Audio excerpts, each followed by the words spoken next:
Hello, स्वागत है आपका आज की वीडियो में। आज मेरा टॉपिक है आवेशित गोले कोष के लिए वैद्युत क्षेत्र। आज ये गॉस के अनुप्रयोग का लास्ट टॉपिक है और इसके बाद ये चैप्टर आपका कंप्लीट हो जाएगा। नेक्स्ट डे मैं नया चैप्टर शुरू करूँगा। आई होप आप सभी आने वाले चैप्टर की वीडियो को देखेंगे। सबसे पहला टॉपिक है हमारा यहाँ पे आवेशित गोले कोष के लिए वैद्युत क्षेत्र। Electric field due to a uniformly charged hollow sphere. यहाँ पे जो आवेशित गोले कोष है ये कोई चालक है। सबसे पहले हमें ये समझना पड़ेगा कि आवेशित गोलीय कोष होता क्या है। कोई भी मेटेलिक बॉल ले लीजिए, कोई भी चालक के रूप में एक गेंद ले लीजिए जो अंदर से खाली हो, उसे आप क्या कहेंगे? उसे हम कहेंगे कोष। जैसे एक प्लास्टिक की बॉल होती है जो अंदर से खाली होती है, अगर उसे काटा जाए तो उसका सारा अंदर का पोर्शन क्या होता है? खाली होता है। खाली एम्प्टी पोर्शन की वजह से इसे नाम दिया गया है कोष। ऐसे इसे हम यहाँ अगर चार्ज को प्लस चार्ज को यहाँ पर रखें, क्योंकि ये चालक है तो चालक की टेंडेंसी होती है कि चार्ज है ना उसकी सरफेस पर आ जाता है और वो यूनिफॉर्मली डिस्ट्रीब्यूट हो जाता है। तो ये किसकी टर्म में यूज किया जाएगा? गोले कोष की टर्म के लिए यूज किया जाएगा।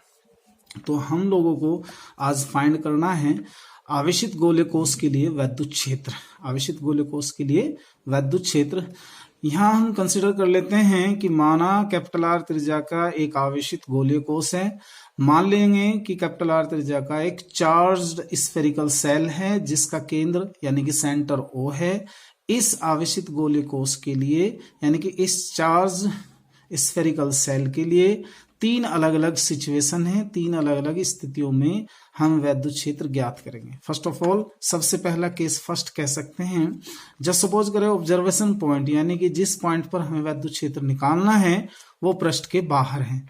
हमने ये कंडीशन ली है पृष्ठ के बाहर। In that case small R is greater than capital R होगा, where capital R is the त्रिज्या।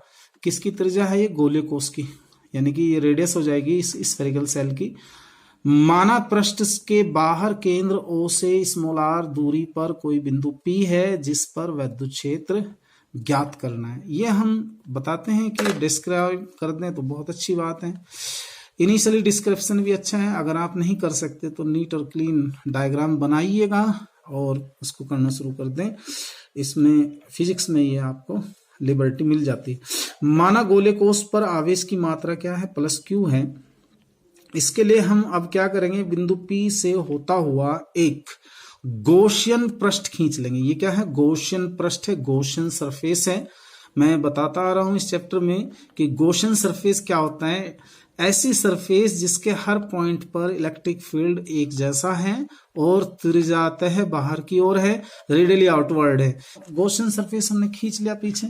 तो यहाँ हम लोग क्या करना है? वैद्युत फ्लक्स फाइंड करेंगे। इस पृष्ठ के लिए वैद्युत फ्लक्स फाइंड करेंगे। वो हमारा ये जानी पहचानी इक्वेशन है। Flux phi E line integral of vector E D A vector line integral of vector E D A vector, because phi E it is equal to क्या है? Q/ε0 है।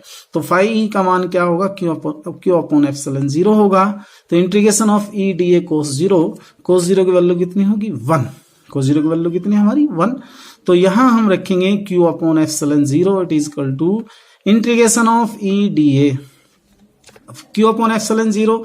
अब E बाहर आ जाएगा बिकॉज ये तो कांस्टेंट हो जाएगा इसके लिए, और डेरिवेटिव टर्म के ऊपर लाइन इंटीग्रल का साइन आ जाएगा हमारा। ये लाइन इंटीग्रल हो गया इंटीग्रेशन ऑफ DA।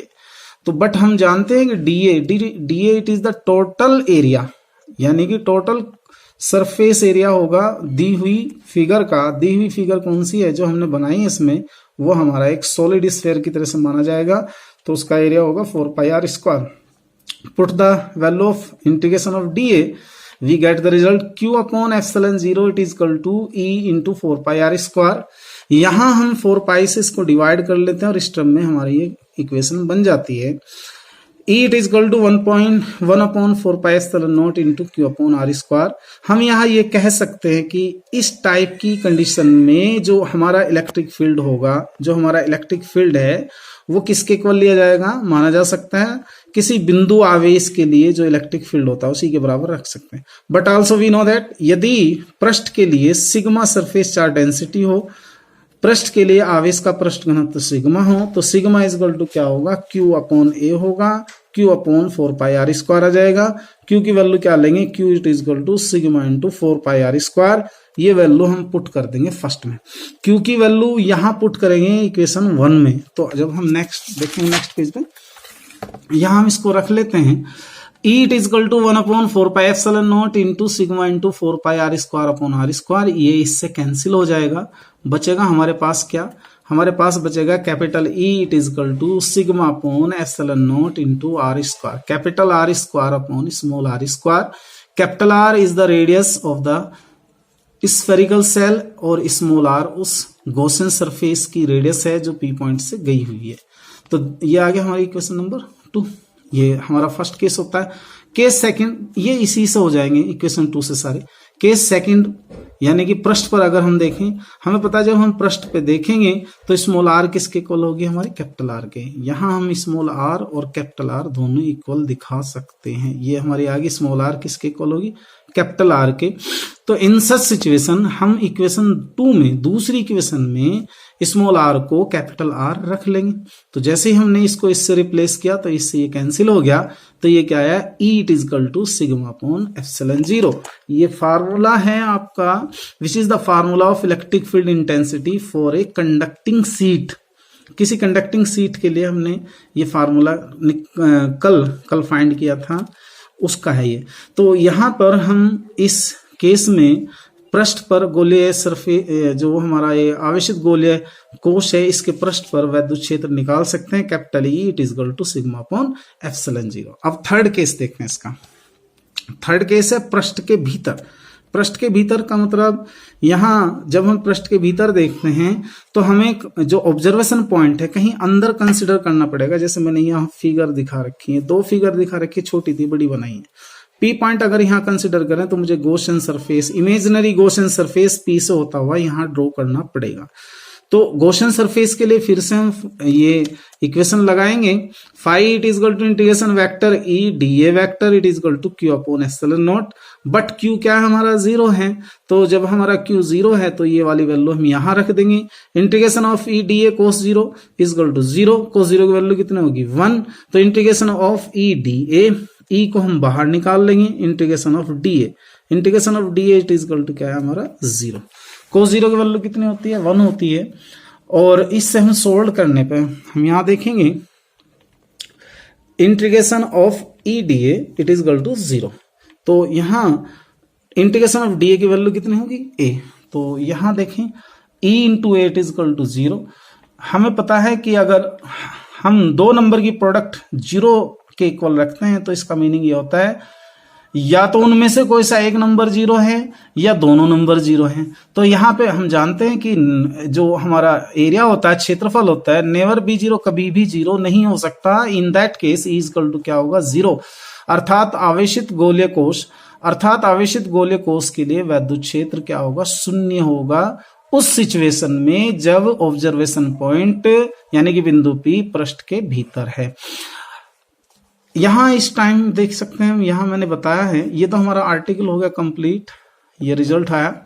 अगर हम इससे आगे बढ़ते हैं, क्योंकि यूपी बोर्ड में या सीबीएसई बोर्ड में इसके लिए ग्राफ भी आपसे ड्रॉ करा सकते हैं, आवेशित गोलीय कोश के लिए वैद्युत क्षेत्र E तथा R के बीच ग्राफ। तो हमारे पास 2 इक्वेशन आई थी।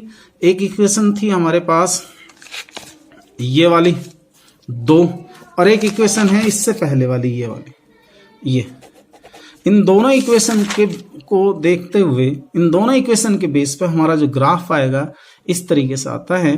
क्योंकि यहां पर इसके अंदर पृष्ठ के भीतर अगर R से लेस देन करेंगे, R is less than E करेंगे, सॉरी कैपिटल R रखेंगे, तो इन दैट केस अंदर की तरफ इसमें वैद्युत क्षेत्र क्या होगा, हमारा 0 होगा।